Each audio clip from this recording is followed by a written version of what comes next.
So, welcome back to another video. This is episode 4 now, and in this episode we're going to be working on the Honda Civic. So in the last episode you saw us pull the engine out, and in this episode we're going to get this engine bay fully cleaned.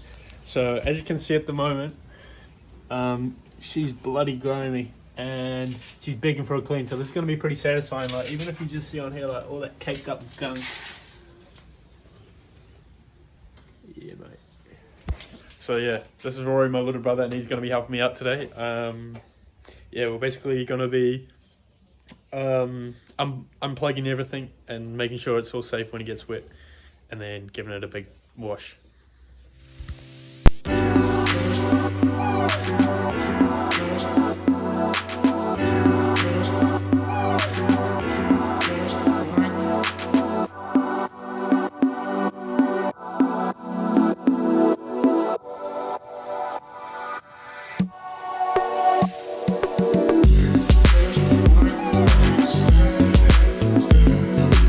Just finished getting this engine bay all kind of simplified down, ready for cleaning.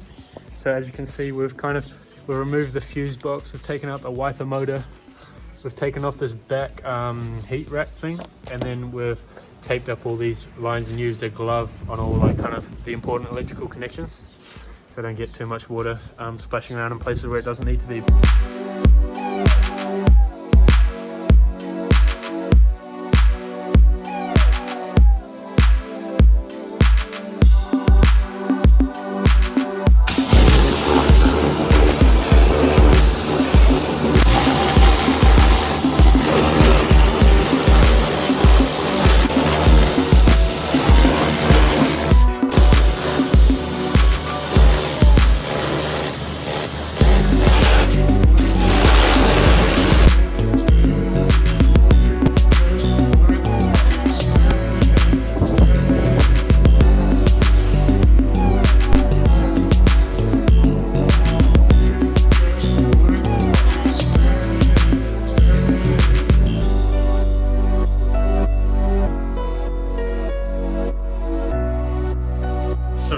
Used almost a bottle of degreaser, that's 1 litre, and I've tried to agitate it a little bit with a brush, but as you can see in the places like this, like, it's still extremely grimy and it's really hard to get that really caked on grease off.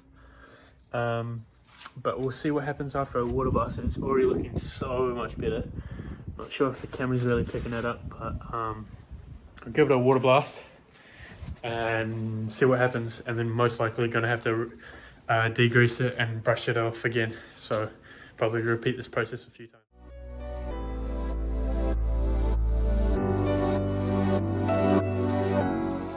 But as you can see, the engine bay is degreased and it is looking clean. I do like it. The camera's not really picking it up that well, but it's kind of like a dull black color, kind of like a satin black.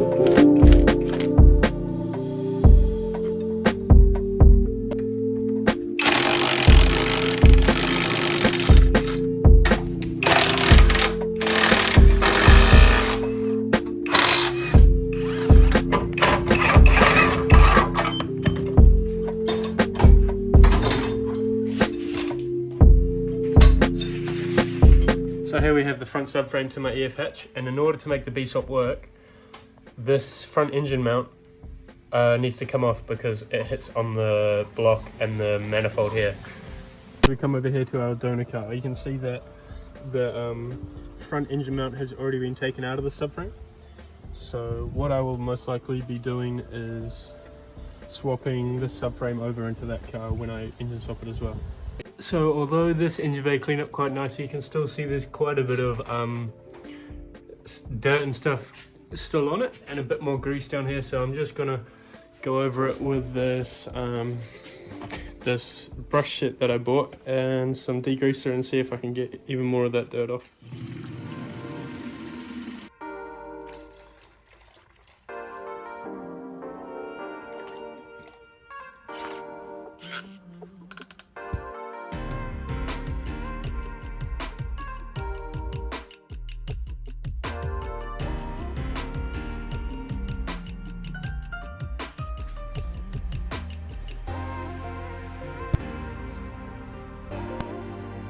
The engine bay is actually looking way cleaner now, but as I was cleaning it up I did notice a little bit of surface rust starting up at the seam seal here. So what I did is I got a screwdriver and I scraped away at all the remaining seal, and unsurprisingly I found quite a bit of rust in there. So I'll be treating that and respraying that and then resealing it and then respraying, sorry. And because there was a bit of rust there, I came back, I scoped away the stuff on this side to see if there was any rust, and there's very minimal to no rust on this side, which is good, but it's good to check, and then I'll go back and just reseal it and respray it, which is fine. Other than that though, the bay is actually looking really, really good. It's coming out quite nicely. That brush, it works super well. But yeah, I think we're going to get into painting and cleaning up some of the little things like this.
It's a new day and we're back in the garage, and as you can see, my phone ran out last time, but I painted these brackets here, and I did some more cleaning, and I also painted my brake booster. That's looking good, and I cleaned this up. It does mean I'm going to have to bleed the brakes though, which is a bit of a pain in the ass, but that's fine. And this morning I'm going to shoot off to the shop and I'm going to grab some seam sealer for that. And I'm also going to take in my bolts and I'm going to find some new hardware to dress up this engine bay a little bit. But this morning basically we're just going to leave some rust converter stuff on this and see, and then when I get back it'll be ready to lay the seam sealer on and paint.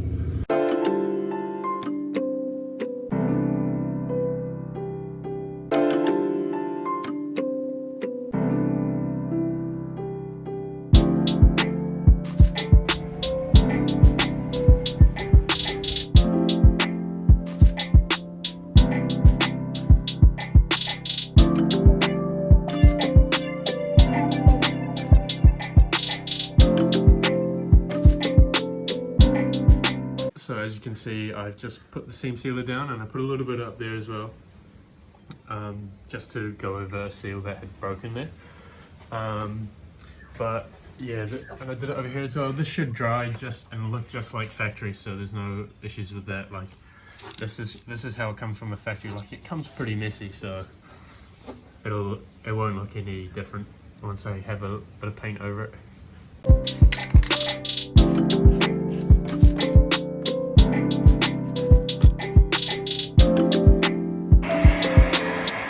Quite happy where the engine bay is at the moment. So now I'm going to jump on and onto the inside and work at getting that automatic shifter out and working out kind of the wiring to do with the park and the reverse lights and all that sort of jazz with the automatic shifter. So I just watched a bunch of tutorials on YouTube on how to manual swap your Civic, because I'm not only B-swapping it, I'm also trying to manual swap it. And I think just the plan going forward is I'm just going to pull out the dash, the steering wheel, all the stuff under here so I have access and I can see all the wiring and stuff. And because I need to take the pedal box out, and that's a lot easier to do with the whole dash and stuff out. So I'll be doing that. And I think what I'm going to end up doing is just swapping majority of the wiring from my shuttle into this. Yeah, so let's just get straight into it. I'm not going to bore you with the filming of it. I'm just going to get straight in. So it's been a couple hours. I'm filthy. My hands are battered now. But the dash is out and we've got the pedal box out. This was an absolute mission to get out. It's just really tight under there. I'm glad I took the dash out though. I don't think you'll be able to do it with the dash in. But the next step will be moving on to getting this thing out. But with this way I can see every single bit of wiring and I can chop this up and then see where all these wires go here, as well as I have access to the ECU down there, so I can see that wiring too.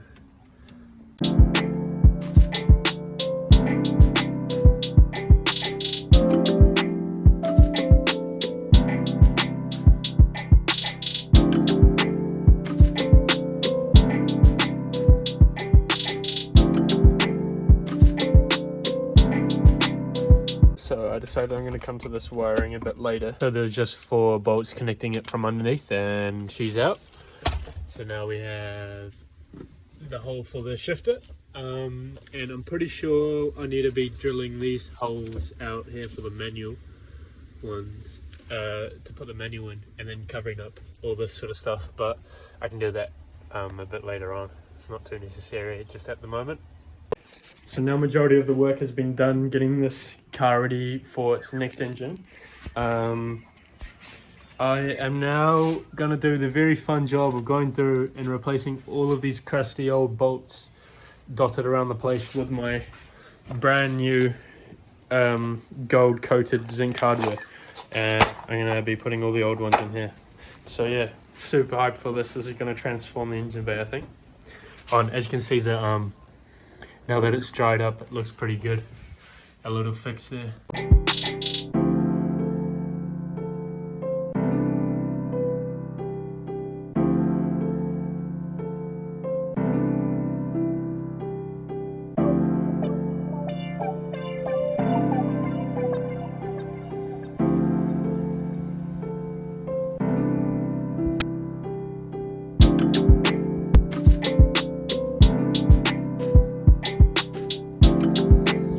So that's going to bring this episode to an end. I'll show you what I ended up doing. So I have put some of the hardware in all the spots that I won't be able to get to when the engine's out, when the engine's in. But as you can see, I've left these black because I'll be taking these off soon, and I have nuts for these as well, but I'll probably end up putting those in when the engine's in. But I painted a few more brackets black over here. It took me about an hour or so trying to get this thing out. This is that is an immobilizer, and he had it tapped into every single bloody wire possible inside here. But as you can see, this is looking a crap ton cleaner and way easier to understand now. So that is it for today's episode. As you saw in the video, this car is fully prepped and ready for the B16A. So in the next video, you'll see me ripping the B16A out of my shuttle and getting the whole engine cleaned up and ready to drop straight into here. So yeah guys, stay tuned and I'll see you in the next one.